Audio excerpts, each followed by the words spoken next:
Bem-vindo ao canal Guerras que Mudaram o Mundo. Aqui investigaremos desde as guerras mais antigas até os conflitos modernos e contemporâneos. E neste vídeo falaremos sobre a história da Sabinada.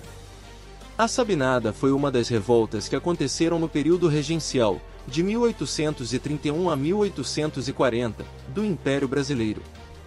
Ela foi caracterizada pela forte adesão da classe média urbana, pelo caráter separatista transitório e pela rápida repressão. A revolta foi chamada Sabinada por causa do seu líder principal, o médico e jornalista Francisco Sabino. O contexto em que essa revolta ocorreu foi de grande turbulência política. Em 1831, Dom Pedro I abdicou do trono em favor de seu filho, Pedro de Alcântara. A abdicação se deu pelo desgaste sofrido pelo primeiro imperador após uma sucessão de conflitos, como a Guerra da Cisplatina, 1828, e o fechamento da Assembleia Constituinte em 1823. A Revolta Sabinada ocorreu na Bahia, entre novembro de 1837 e março de 1838. Mais especificamente na capital, Salvador, pois a população do interior não teve participação significativa. Além disso, a classe proprietária ficou ao lado do poder central do Rio de Janeiro, o que enfraqueceu a mobilização. Assim, a Sabinada foi uma revolta urbana e de classe média. Suas lideranças eram médicos, militares de baixa patente, advogados, funcionários públicos e pequenos comerciantes. Antes da Sabinada, a Bahia já tinha vivenciado outras revoltas. Em 1835, houve a organização de uma rebelião escrava, a Revolta dos Malês. Em 1832, estourou uma revolta liderada por Bernardo Guanás Mineiro, com objetivo federalista e descentralizador. A Sabinada começou com um levante militar em 6 de novembro de 1837 no Forte de São Pedro, em Salvador. No dia 7, civis se uniram aos militares e à polícia, controlando a Praça do Palácio. Percebendo que não tinham poder sobre as tropas onde ocorreu a revolta Sabinada, as autoridades fugiram para o Recôncavo Baiano. Lá, foi montada a resistência que levaria ao fim da revolta. Os revoltosos se dirigiram à Câmara Municipal, onde elaboraram um manifesto declarando a separação oficial da Bahia do Império do Brasil.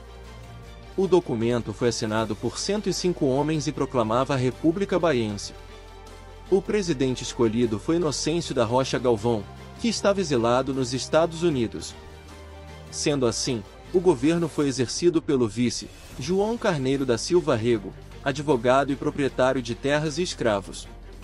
Francisco Sabino foi escolhido secretário da Bahia. A revolta teve modificações no separatismo.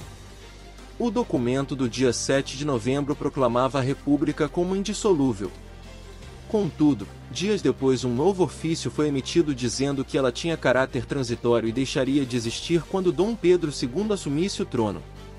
Isso aconteceu porque houve temor pela repressão, então 30 pessoas enviaram um pedido ao vice-presidente para que houvesse alteração, que foi aprovada no dia 11 de novembro.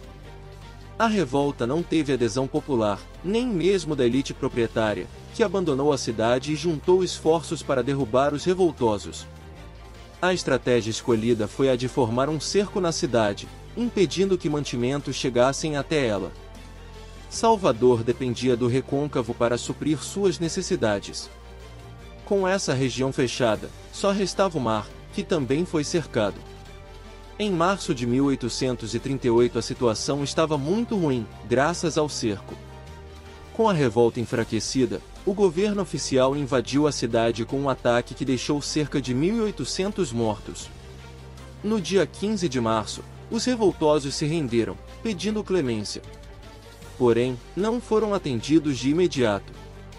Quase 3.000 pessoas foram presas e alguns foram enviados para o Rio Grande do Sul, onde acontecia a Revolta Farroupilha, para engrossar as linhas imperiais. Os líderes foram condenados à morte, entre eles Francisco Sabino.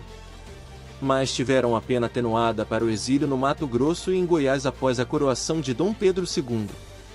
Os negros libertados para lutar em favor da revolta foram degredados para a África. Obrigado por assistir este vídeo e se inscreva no canal.